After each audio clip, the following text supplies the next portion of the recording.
Bismillah, alhamdulillah. You're watching Lifting the Fog, a program designed to remove the misconceptions and misunderstandings about Islam and what it teaches. I'm your host, Yusuf Estes, and during this segment, we'd like to discuss the subject of the Prophet Jesus, peace and blessings be upon him, and his status in Islam. I'd like to begin by mentioning that his name actually wasn't Jesus, because that's an English form of something which is an older word. In the Hebrew language, it would be Yeshua, and in the Arabic language, it's Isa. And this is the reference that I'm making now, because this is from the actual scriptures themselves. Just as my name is Yusuf, but in the English language you would pronounce it as Joseph. So just to clarify who exactly we're speaking of. I'm going to refer to the scriptures, of course from the Muslim point of view is the Quran, and then also to the Kitab al-Maqdis. This is the word in Arabic for the Bible, the holy book. In the Bible and in the Quran, in the Arabic language, for Christians, Arab Christians, and the Arab Muslims, we find the same word, Isa, is used in reference to the Messiah, Masihi. And this is who I'm speaking about now, and what is his status for us as Muslims.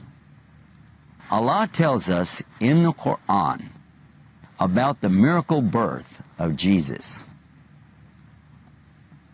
He uses this mu'ajiza or miracle as something amazing for us to understand, and it's a test for the people to believe it. Because in the Quran, we find that the angel, Gabriel, goes to the mother of Jesus and tells her that she's going to have a baby. She's amazed at this and wants to know, how is it that I'm going to have a baby and no man has ever touched me? And she's, by the way, a little bit afraid of this angel coming to her like this because she doesn't know what this is about. And then as Allah explains in the Quran, the angel tells her that whenever Allah wants anything to happen, it's simple for him. He merely says, kun fayakun, be, and it is. And such is the way of the birth of Jesus, that he can create a human being without a father. This shouldn't be strange for us, though, if we consider that Adam's wife, Eve, is made from his side. So Eve is created without any mother. Jesus is created with no father. But we don't worship Eve, and watch this. How about the creation of Adam in the first place? He has no mother, he has no father. But we don't worship Adam. Therefore, in the same way, we understand Adam being created without mother or father, Eve is created with no mother, Jesus created with no father. Each of these is a test for us to believe. This is a part of the belief in Islam. And as we mentioned in another segment, when we talk about Islam, we're saying the way of life in submission to God. And each and every prophet taught the same thing. That is to say that Islam, or submission to God, has to be on his terms. And he is testing us. He's showing us what he wants us to believe. What is it that Muslims believe about Jesus? And that's what this segment is dealing with. And what is the proof? We understand in Islam that Jesus is the Messiah. We've already mentioned that. But what do we mean about this? In the Arabic language, the word is Masihi. And Masihi comes from a root which is Masah, which means to wipe or touch something like this. It was the word used in the Hebrew language in the Old Testament because they used to dip their fingers or their hand in oil, like olive oil, and anoint or wipe the head of the king or the Malik. And so this was an anointing, and that's what we refer to today, even in English, when we talk about anointing the head with anointing oil. And that is to show the one who has been selected and chosen to be the leader or the king of the people. This is why Jesus is correctly known as the Messiah. He's the one who was chosen by God, He is the one who is appointed, and he is rightfully known as the Messiah, or Masihi in the Arabic language. Okay, next. When we talk about the angel Gabriel, and he comes to Mary, we find the similar story in the New Testament. The story is mentioned in Matthew and another gospel as well, talking about when the Holy Spirit comes to Mary and tells her that she's going to have a baby, and explains to her that she will be giving birth as a virgin, that no man will touch her. Well, this is kind of an amazing thing when you consider it. You've got a Holy Spirit saying this, then you got the angel saying this. Now I'm talking about the Gospels. In the Quran we have the angel Gabriel saying these same words to her, that she's going to have a miracle birth. But we also know in the Quran that the title of the angel Gabriel is Ruh, which means spirit, Qudus, which means sacred.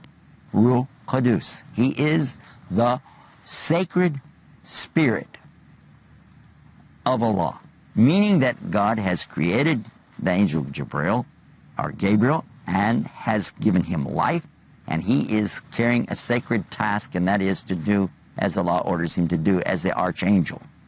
So Gabriel is two things, the angel Gabriel, and he is this Holy Spirit, if you will. This clears up a big misconception that some people have, saying that because it's mentioned in Quran that we have a Trinity in the Quran. We don't have, because we know that God is one, not three. And although the angel Gabriel has a big task, a big job, and something very important, he's still a creation of Allah. He obeys Allah and does what Allah commands him to do. Therefore, he's not a partner with Allah. From this, we understand the position of Prophet Jesus, peace and blessing be upon him, that he has a very high status. He's very close to Allah, without doubt. But he's not Allah, and he is not a partner with Allah. So this negates the fact that Jesus is God for us as Muslims. It also negates the idea that he's a partner with God, as in a Trinity. This helps us to clear up the misconception about God and the Holy Spirit and Jesus. In fact, there are three separate things here, as we've already noticed. Allah, who is not like his creation in any way, shape, or form. Jesus, who is having a very high status, but yet not God, not running things. And the Holy Spirit, or Gabriel, alayhi salam, being, again, in a very high position or status with Allah, but not being Allah or a partner with Allah. I realize that there are those who would ascribe partners to Allah by saying that there is a Trinity. But this is totally negated in the Quran. Very clear when Allah says to the Christians to stop saying three, that it would be better for them to stop saying God is three. When in fact, the Bible consistently and emphatically insists that God is only one. To know, O Israel, the Lord your God is one Lord. In the book of Hosea, we find a clear statement when God says, I'm the Lord your God that brought you out of the land of Egypt, the house of bondage. Beside me there's no other God, and beside me there's no Savior. So the idea of salvation by going through something else or someone else is negated even in the Bible itself.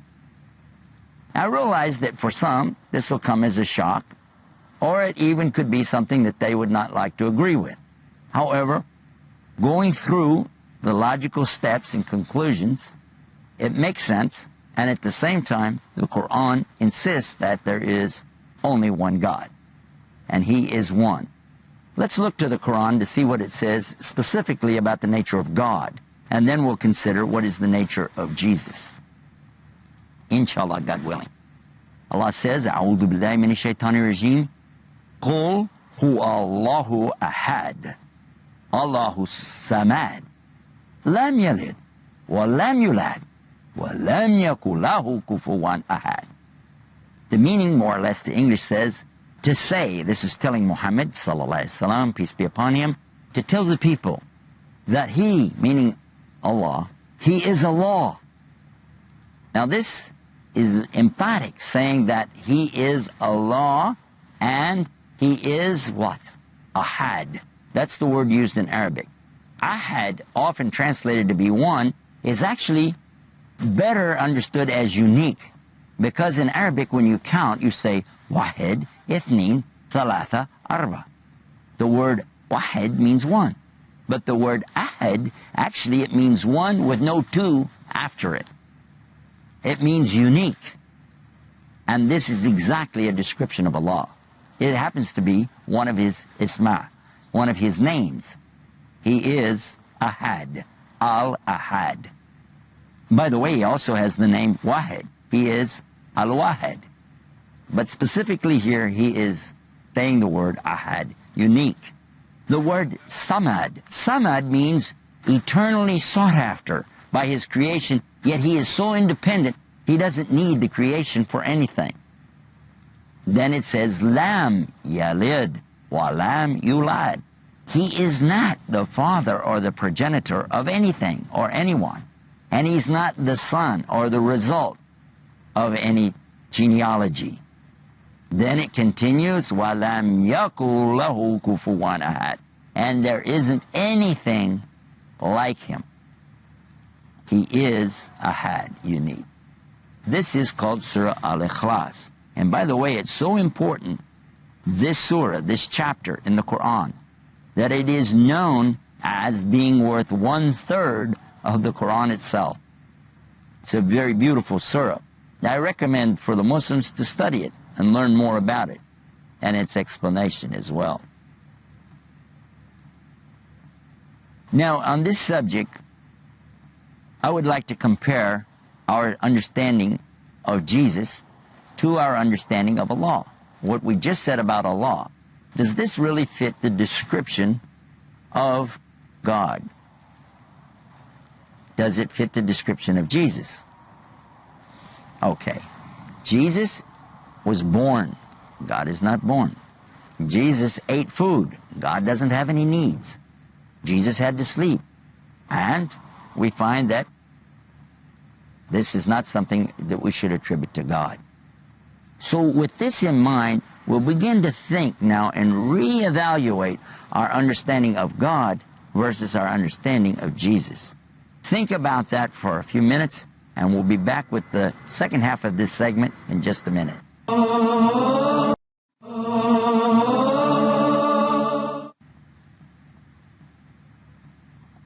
Bismillah, alhamdulillah. Welcome back to our segment on the subject of the role of Jesus, the Prophet Isa, alayhi salam, peace be upon him, in Islam. We've been discussing the attributes about God and comparing them to the attributes of Jesus as a human being.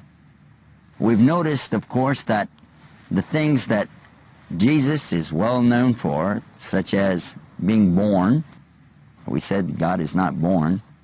Eating, we said God has no needs, He's totally self-sufficient. Sleeping, something that doesn't befit the nature of God. There are absolutely two separate, distinct characters here, or characteristics. The characteristics of Almighty Allah and that of what He has created. Let us now look to something else that Allah has said in the Quran to help us confirm our suspicion that Jesus in fact isn't God or isn't a partner with God. According to the Quran, in Surah Al-Baqarah, that's chapter 2, if you go by the numbers like I do, you find in verse 255 the important statement about God when He describes Himself. He says, A'udhu billahi minash shaitanir rajim, Allahu la ilaha illahu, al-hayyul qayyum, la ta'khudhuhu sinatun wa la nawm, lahu ma fis samawati wa ma fil ard, man dhal ladhi yashfa'u indahu illa bi'idhnih. يَعْلَمُ مَا بَيْنَ أَيْدِيهِمْ وَمَا خَلْفَهُمْ وَلَا يُحِيطُونَ بِشَيْءٍ مِّنْ عِلْمِهِ إِلَّا بِمَا شَاءَ وَسِعَ كُرْسِيُّهُ السَّمَاوَاتِ وَالْأَرْضَ وَلَا يَئُودُهُ حِفْظُهُمَا وَهُوَ الْعَلِيُّ الْعَظِيمُ. Those of you who know the Arabiya, the Arabic of this, have already some kind of a comprehension of what we're talking about. In order to bring it to the English language, I'm going to use several of the different translations and bring a in a way that I hope, inshallah, God willing, will make us understand better. First, Allah begins in the negative, saying what He is not. Allah, He is the one.